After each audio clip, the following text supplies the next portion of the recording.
শেষ করে দিবি। হ্যাঁ,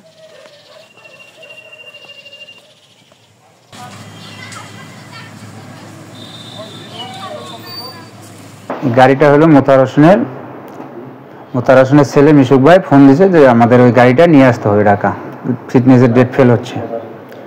আমরা বড় খাতা দোলাপাড়া থেকে গাড়িটা নিয়ে ঢাকার উদ্দেশ্যে রওনা দিয়েছি। গাড়ির ভিতরে কাঁচা মালটাল ছিল, এটা নিয়ে ইতিমধ্যে চাপাতল আসার পরে আমাদের গাড়িটা কিছু লোকজন গাড়িটা থামিয়ে দেয় গাড়িতে অবৈধ মাল আছে। চেক টেক করার পরে কিছু পায় নাই, না পাওয়ার পরে গাড়িটা থানায় দিয়ে দিছে। এখন আমরা থানাতে আছি। ঢাকার উদ্দেশ্যে যাচ্ছিলাম, গাড়িতে তেলও শর্ট, গাড়িটা স্লো ছিল। কাকিনাতে আমরা তেল নেওয়ার কথা, ওখানে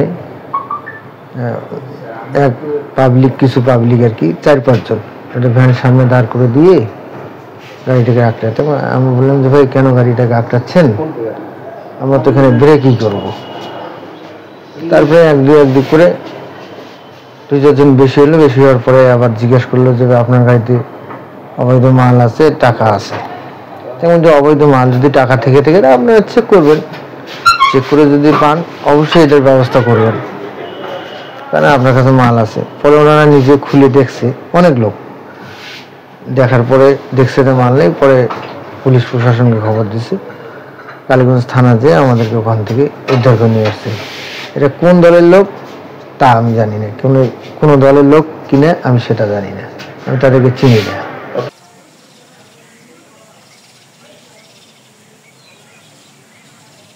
6:30 ঘটিকার সময় আমরা খবর পাই যে কালীগঞ্জ থানাধীন কাকিনা ইউনিয়নের চাপারতল এলাকায় সাবেক সংসদ সদস্য মোতাহার হোসেনের ব্যবহৃত ল্যান্ড ক্রুজার স্থানীয় জনগণ কর্তৃক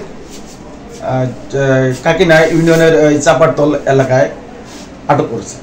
পরবর্তীতে আমরা খবর পেয়ে ঘটনাস্থলে যাই, যার পর গাড়িটিকে উদ্ধার করে থানায় নিয়ে আসি 2 জন লোক সহকারে। পরবর্তীতে ঊর্ধ্বতন কর্তৃপক্ষের সাথে কথা বলে আইনগত ব্যবস্থা গ্রহণ করা